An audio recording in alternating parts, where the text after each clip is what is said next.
If you plan to forage for chokeberries, then you need to make sure that they are very ripe.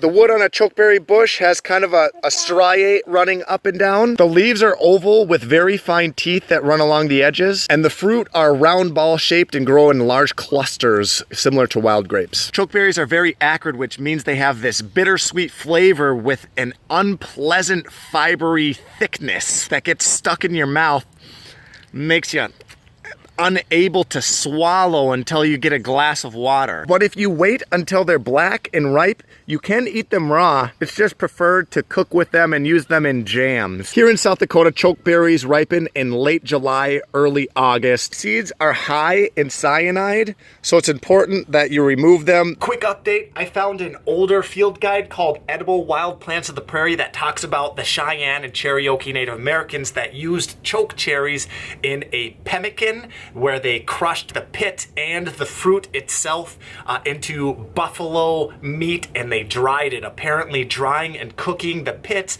actually lowers the cyanide content, and they would just eat it all using the seed or the inside nut as part of the flavoring. So something to look into. I'm not saying eat them because they definitely have cyanide in them, but apparently chokecherries were a staple for Native Americans. So in the 2023 season, I'm definitely going to follow some of the recipes and ideas, and I will put a link in the description below when that happens. If you want to learn more about wild berries that grow in the Midwest, you should check out my mulberry video where I climb up into the tree canopy to do some foraging.